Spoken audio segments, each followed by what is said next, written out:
आता आपल्याला दुसरं बघायचं आहे. दुसरा चॅप्टर आहे आपला आजचा सर्वनाम. सर्वनाम पण विकारी आहे. सर्वनामामध्ये पण बदल होतो म्हणून ते पण विकारी आहे. सर्वनाम म्हणजे काय? नामाच्या जागी येणारा शब्द.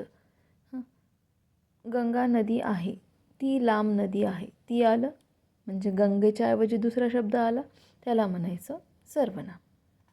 आता सर्वनामाचे वेगळे वेगळे प्रकार आहे, जसं की पुरुषवाचक सर्वनाम, दर्शक सर्वनाम, संबंधी सर्वनाम, प्रश्नार्थक सर्वनाम आणि इकडे आत्मवाचक सर्वनाम. पहिलं बघू पुरुषवाचक सर्वनाम.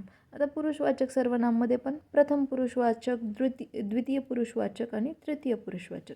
प्रथम पुरुषवाचक, प्रथम म्हणजे काय? जो बोलतो तो. आपण नेहमी बोलणारा कोण असतो? आपण बोलतो. स्वतःविषयी जेव्हा आपण सांगतो तेव्हा जे सर्वनाम वापरतो त्याला म्हणायचं आपण प्रथम पुरुषवाचक सर्वनाम. म्हणजे मी जेवण केले, आम्ही गावाला जातो, आपण काम करू, आपण सर्व मिळून अभ्यास करू, याला म्हणायचं प्रथम पुरुषवाचक सर्वनाम. जेव्हा आपण स्वतःविषयी बोलतो, आपल्या ग्रुपविषयी बोलतो, आपल्याविषयी बोलतो तेव्हा त्याला म्हणायचं प्रथम पुरुषवाचक.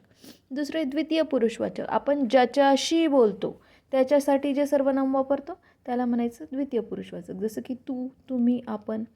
आपण याल का? आपण दुसऱ्याला जेव्हा आदराने बोलतो ना, समोरच्याला जेव्हा म्हणतो आपण हे कराल का, तेव्हा त्याला म्हणायचं द्वितीय पुरुषवाचक सर्वनाम. बघा आता इथे प्रथम पुरुषमध्ये पण येतं, द्वितीय पुरुषमध्ये पण येतं, पण आपल्याला वाक्यातून ते समजून घ्यावं लागेल.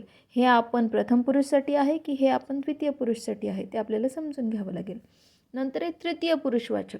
आपण दोघं बोलत असताना आपण कोणातरी तिसऱ्याविषयी बोलतो, तर आपण ज्याच्याविषयी बोलतो त्याच्यासाठी जे सर्वनाम वापरतो त्याला म्हणायचं तृतीय पुरुषवाचक सर्वनाम.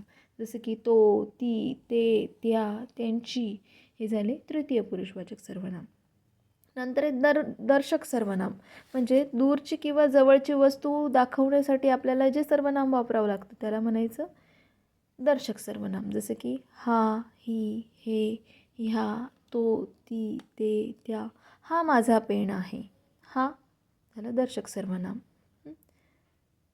तो माझा मुलगा आहे म्हणजे तो, ते झालं दर्शक सर्वनाम. दूर आहे ना, तर दाखवण्यासाठी, जवळची किंवा दूरची गोष्ट दाखवण्यासाठी वापरायचं दर्शक सर्वनाम.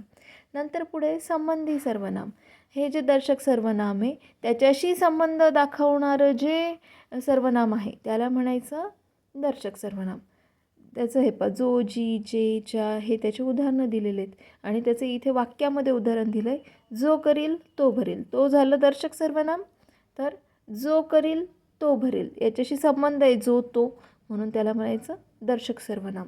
नंतर आहे प्रश्नार्थक सर्वनाम. प्रश्न विचारण्यासाठी जे सर्वनाम वापरलं जातं त्याला म्हणायचं प्रश्नार्थक सर्वनाम. जसं की कोण, काय, कोणाला, कोणास, कोणी, हे सगळे प्रश्नार्थक सर्वनाम. जसं की तुला काय पाहिजे, ते जे काय आहे ते काय, तिथे झालं प्रश्नार्थक सर्वनाम. नंतर आहे आत्मवाचक सर्वनाम. म्हणजे स्वतःविषयी सांगताना आपण जे सर्वनाम वापरतो त्याला म्हणायचं आत्मवाचक. स्वतः, आपण, मी स्वतः करीन, इथं स्वतः काय झालं आत्मवाचक सर्वनाम. आता अशा प्रकारे सर्वनामाचा सुद्धा चॅप्टर आज तुम्ही सोडवायचा आहे.